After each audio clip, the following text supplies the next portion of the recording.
노비 하나 죽은 거 가지고 웬 소란이냐? 그냥 뒷산에 가서 묻어버려라. 옛날 옛적 경상도 어느 산골 마을에 석이라는 사내가 살았습니다. 사람들은 그를 멍석이라 불렀는데 말이 느려서 그랬습니다.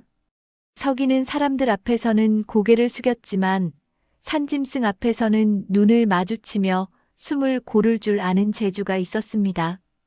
어느 날 마을의 큰 집 홍참판댁 마당에서 소란이 났습니다. 새로 들인 수소 한 마리가 미친 듯 날뛰며 사람을 공격하려 했습니다. 뿔로 헛간 기둥을 들이받자 나무가 쩍쩍 갈라지는 소리가 마당을 흔들었고 장정 넷이 새끼줄을 잡아당겨도 손은 더 사나워졌습니다. 이놈들아, 제대로 못 잡아? 홍참판이 부채로 난간을 내리치며 소리쳤습니다. 그때 부엌 뒤에서 서기가 천천히 걸어 나왔습니다. 하인 하나가 팔을 뻗어 막았습니다. 멍석아, 물러서라. 뿔에 받치면 죽는다. 서기는 대답하지 않았습니다. 그저 소의 콧김이 닿는 곳까지 다가가 손바닥을 천천히 내밀었습니다. 소가 움찔했습니다. 그리고 거짓말처럼 울음이 잦아들었습니다. 서기의 손끝이 소의 이마를 쓸자 소는 고개를 낮추고 길게 숨을 토했습니다. 마치 억울함을 호소하는 듯 했습니다. 그래, 누렁아. 알지. 다 알아. 소가 눈물을 글썽이며 서기의 손등을 하찼습니다. 하인들이 입을 떡 벌린 채 그 광경을 지켜보았습니다. 홍참판은 그 모습을 보고도 인상을 찌푸렸습니다. 흥, 재수 없는 놈. 홍참판이 중얼거렸습니다. 짐승이 내 편이면 뭐하냐? 사람은 내 편이 아닌데. 그 말은 서기의 가슴에 오래 남았습니다. 서기는 마을 끝, 냇가, 옆 움막에서 어머니 문씨와 살았습니다. 문씨는 홍참판 댁에서 빨래와 삭바느질로 연명했고 서기는 심부름과 나무 나르는 일을 했습니다. 어느 날부터 문씨는 기침을 자주 했고 밤이면 숨이 가늘게 끊어졌습니다. 마을 의원이 맥을 짚고는 고개를 저었습니다. 폐가 상했소. 이대로 두면 보름을 못 넘기겠소. 그럼 살릴 길이 없습니까? 서기가 떨며 물었습니다. 산 깊은 곳 천년초라는 약초가 있소. 하지만 요즘 산은 관아에서 함부로 들지 말라 했지. 그때 새로 부임한 수령, 이영감이 내린 포고 때문이었습니다. 이영감은 부임하자마자 산 아래 길목에 초소를 세우고 나무 한 짐도 허락 없이는 못 나르게 했습니다. 내가 한양에 올려보낼 진상품이 필요하다. 이영감의 말 뒤에 붙는 진짜 뜻을 마을 사람들은 알고 있었습니다. 산은 곧 돈이었습니다. 서기는 선택지가 없었습니다. 밤이 깊어지자 서기는 낡은 보자기에 호미를 싸고 허리에 밧줄을 감았습니다. 그리고 어머니 곁에서 오래 숨겨두었던 대입 피리를 꺼냈습니다. 그 피리는 돌아가신 할아버지가 물려준 것이었습니다. 할아버지는 말했습니다. 피리는 소리를 부르는 게 아니라 마음을 부르는 거다. 서기는 그 말을 믿었습니다. 문 밖에 서서 피리를 낮게 불었습니다. 소리는 얇았지만 멀리 갔습니다. 바람을 타고 산그늘을 타고 물길을 타고 올라갔습니다. 잠시 뒤 마당 어둠 속에서 눈이 반짝였습니다. 삭 한 마리, 너구리 한 마리, 까치 한 마리가 차례로 나타났습니다. 내 어머니를 살려야 한다. 산속 길을 알려주거라. 그날 새벽 서기는 초소를 피해 산길로 올랐습니다. 한 번은 군졸의 횃불이 가까이 다가왔지만 서기는 바위 틈에 몸을 숨겼고 까치가 멀리서 울어주었습니다. 해가 뜨기 전 서기는 깊은 골짜기에서 마침내 천년초를 보았습니다. 잎이 작고 뿌리가 단단했습니다. 조금만 더. 그때였습니다. 뒤쪽에서 발소리가 났습니다. 군졸들의 발소리였습니다. 거기 누구냐? 손에 든 것 내려놔라. 서기는 약초를 품에 넣으려 했습니다.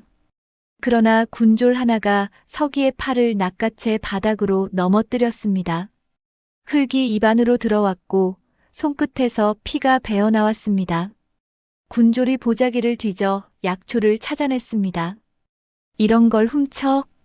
군졸은 비웃으며 약초를 들어 올렸습니다. 현감 나리께서 좋아하시겠구나. 서기는 그 자리에서 아무 말도 못했습니다. 말하면 맞고 버티면 묶일 뿐이었습니다. 군졸들은 서기를 한 번 더 걷어차고 내려갔습니다.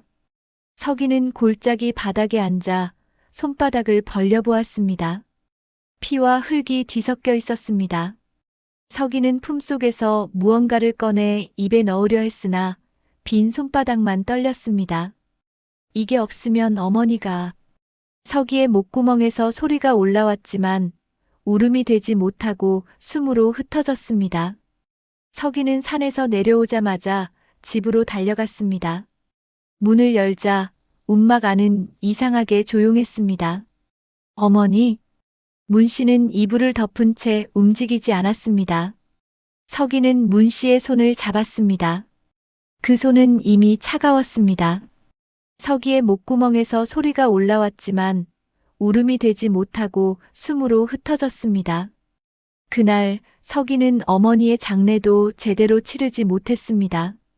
마을 사람들은 괜히 관아 눈밖에 날까 두려워 발걸음만 슬쩍하고 돌아섰습니다.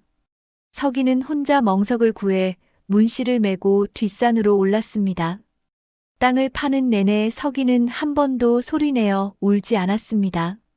울면 무너질 것 같았기 때문입니다. 해가 지고 봉분이 겨우 모양을 갖추었을 때 서기는 무덤 앞에 앉아 오래손을 맞댔습니다. 그리고 마지막으로 관아에 한번 가보기로 했습니다. 어머니가 홍참판 댁에서 해마다 일했던 품삯, 그것이라도 받아야 했기 때문입니다. 홍참판은 서기를 보자마자 코웃음을 쳤습니다. 또 왔느냐? 서기는 무릎을 꿇고 말했습니다. 어머니가 돌아가셨습니다. 장례를 치를 품삯이라도 주십시오. 홍참판은 부채로 탁탁 손바닥을 쳤습니다. 노비 하나 죽은 걸로 웬 난리냐. 뒷산에 묻었으면 됐지. 장례는 무슨 장례냐. 그리고 홍참판은 마지막 말을 던졌습니다. 게다가 내 어미 이름은 관아 장부에서 이미 지웠다. 무명으로 처리됐다. 서기는 그 말을 듣는 순간 귀가 먹먹해졌습니다. 사람의 목숨이 장부 한 줄로 지워진다는 사실이 그제야 뼈에 박혔습니다. 서기는 대문 밖으로 내쳐졌습니다. 그는 흙바닥을 한 줌 움켜쥐고 이를 악물었습니다. 홍참판 이영감. 서기는 입술 사이로 그 이름들을 씹었습니다. 내가 사람으로 갚지 못하면 산으로 갚겠소. 그날 밤 서기는 어머니 무덤 앞에서 피리를 불었습니다. 처음에는 낮고 느렸습니다. 슬픔이었습니다. 그러나 어느 순간 소리가 바뀌었습니다. 슬픔이 분노로, 분노가 차가운 결심으로 바뀌었습니다. 덤불이 움직였습니다. 삭, 너구리, 오소리, 멧돼지가 나타났습니다. 그리고 멀찍이 그림자처럼 늑대 한 마리가 서 있었습니다. 늑대는 서기를 바라보다가 조용히 한 걸음 다가와 앉았습니다. 서기는 늑대의 눈을 보며 말했습니다. 내가 나쁜 짓을 하려는 게 아니오. 그놈들이 우리 어머니를 무명으로 만들었소. 늑대는 낮게 숨을 내쉬었습니다. 마치 알겠다는 듯 했습니다. 며칠 뒤 관아에서는 이영감의 잔치가 벌어졌습니다. 한양에 올려보낼 진상품이 마련되었다며 이영감은 마을 토호 홍참판을 불러 술상을 폈습니다. 기름진 음식 냄새가 담장을 넘어 퍼졌고 담장 밖에서는 굶주린 사람들이 침만 삼켰습니다. 홍참판이 웃으며 말했습니다. 나리, 그날 산에서 약초 훔치다 걸린 놈 있지 않습니까? 그놈 어미가 죽었다더이다. 이영감은 술잔을 기울이며 태연히 대꾸했습니다. 죽을 사람은 죽는다. 홍찬판이 맞장구 쳤습니다. 맞습니다. 천한 것들은 원래 명이 짧습니다. 바로 그때였습니다. 관아 마당의 개들이 갑자기 꼬리를 말고 마루 밑으로 숨어들었습니다. 벌레 소리도 뚝 끊겼습니다. 웃음소리만 둥둥 떠있는 이상한 정막이 내려앉았습니다. 뭐냐? 이 영감이 술잔을 내려놓는 순간 어둠 속에서 검은 물결이 밀려 들어왔습니다. 쥐떼였습니다. 쥐들은 사람을 물지 않았습니다. 대신 관아곡간으로 상자와 장부 쪽으로 몰려갔습니다. 곡식 자루를 찢고 뇌물 상자를 헤집고 이 영감이 아끼는 비단 꾸러미를 갈기갈기 뜯었습니다. 기생들이 비명을 질렀습니다. 군졸들이 창을 휘둘렀지만 쥐떼는 흩어졌다가 다시 모였습니다. 그 혼란 속에서 마당 끝 어둠에 한 줄기 피리 소리가 스며들었습니다. 낮지도 높지도 않은데 사람 속을 긁는 소리였습니다. 홍찬판이 떨며 중얼거렸습니다. 이 소리 어디서? 그 순간 마당 돌계단 사이로 뱀들이 고개를 내밀었습니다. 뱀들은 물지 않았습니다. 그저 이 영감의 발치와 홍찬판의 발치까지 기어와 멈춰 섰습니다. 움직이면 끝이라는 듯 그 자리에서 혀만 날름거렸습니다. 이 영감은 그제야 겁이 났습니다. 그의 손에서 술잔이 떨어져 깨졌습니다. 그러나 그날 밤 응징은 거기서 끝나지 않았습니다. 다음 날부터 관아의 장부가 사라지고 창고의 열쇠가 사라지고 군졸들의 심지가 젖어 화승총이 먹통이 되었습니다. 이 영감이 어디로 가든 까치 떼가 따라다니며 울어댔고 마당에는 밤마다 발자국 소리 같은 것이 돌아다녔습니다. 이 영감은 사람을 불렀습니다. 산짐승 잡는 데 능한 포수, 박포수였습니다. 박포수는 관아 마당을 훑고 흙을 만지고 쥐똥을 집어 냄새를 맡았습니다. 그리고 낮게 말했습니다. 이건 짐승이 미친 게 아니라 누가 마음줄을 잡은 것입니다. 그놈이 누구냐? 박포수는 망설이다 대답했습니다. 멍석이라는 자가 있습니다. 짐승이 그놈 앞에서 이상하게 고개를 숙였습니다. 그날부터 관아 군졸들이 산을 뒤졌습니다. 하지만 서기는 길을 숨겼습니다. 산짐승이 먼저 길을 지웠고 비가 오면 흔적을 덮었습니다. 박포수는 혼자 산에 들었습니다. 이틀째 되는 날 달빛 아래 모닥불 옆에 앉아있는 서기를 발견했습니다. 박포수는 숨을 죽이고 화승총을 겨눴습니다. 그런데 뒤에서 낮은 으르렁거림이 들렸습니다. 늑대였습니다. 한 마리가 아니라 3마리였습니다. 박포수가 천천히 고개를 돌리자 늑대 한 마리가 이빨을 드러낸 채 서 있었습니다. 서기는 모닥불 앞에서 피리를 들고 있었습니다. 그리고 박포수에게 말했습니다. 포수님은 짐승을 잡아 살아왔소. 나는 사람이 사람을 무명으로 만드는 걸 보고 배웠소. 박포수는 순간 서기의 눈빛을 보았습니다. 슬픔을 다 태워버린 사람의 눈빛이었습니다.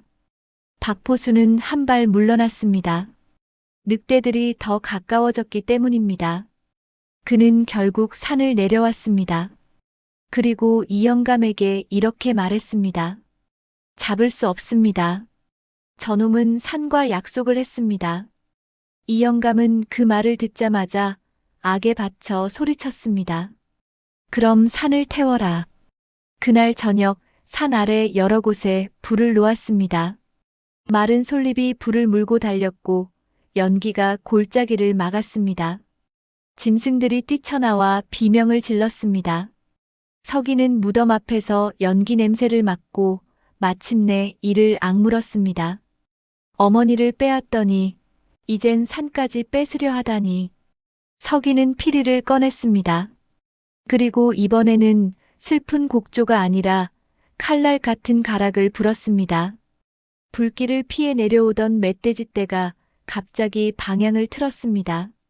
관아 쪽으로 불을 들고 올라오던 군졸 쪽으로 돌진했습니다.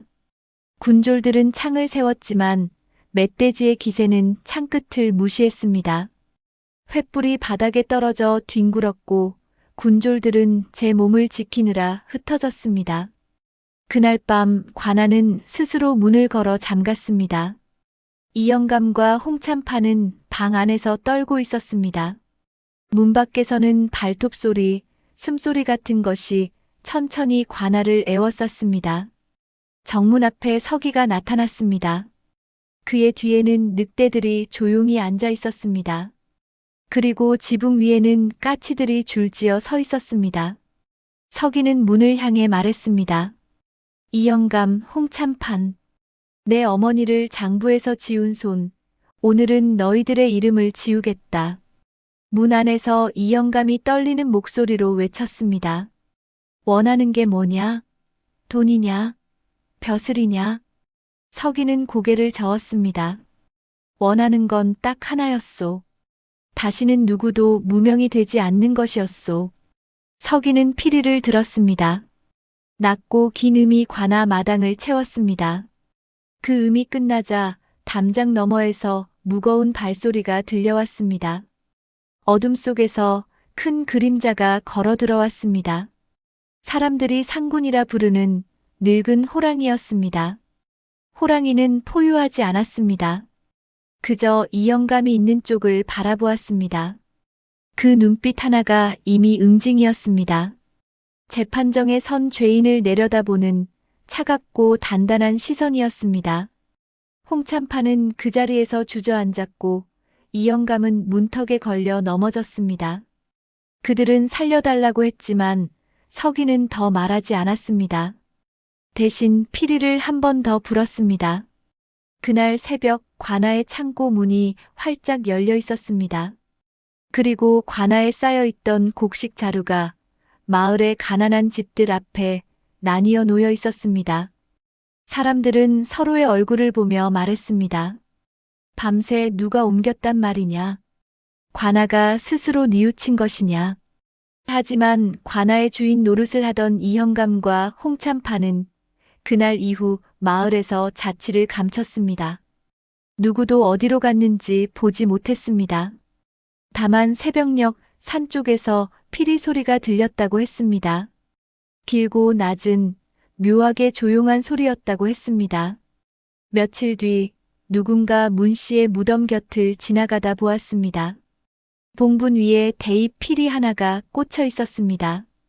그리고 그 옆 작은 글씨로 나무판에 새겨져 있었습니다. 사람이 사람을 무명으로 만들 때 산이 먼저 이름을 기억했습니다. 서기는 다시는 마을에 내려오지 않았습니다. 그러나 세월이 흐른 뒤에도 탐욕스러운 수령이 부임하면 이상한 소문이 돌았습니다. 밤에 산에서 피리 소리가 들리면 그 수령은 며칠 안에 짐을 싸서 달아났다고 했습니다. 사람들은 아이들에게 속삭였습니다. 산은 다 보고 있다. 장부에 적힌 글씨보다 산이 기억하는 게 더 무섭다. 권세로 남의 목숨을 가벼이 여기는 사람은 그 빚은 산의 기억으로 되돌아왔습니다. 장부는 불에 타도 산의 기록은 결코 사라지지 않았습니다. 야단민담의 이야기가 즐거우셨다면 구독과 좋아요, 그리고 여러분의 생각을 댓글로 남겨주세요.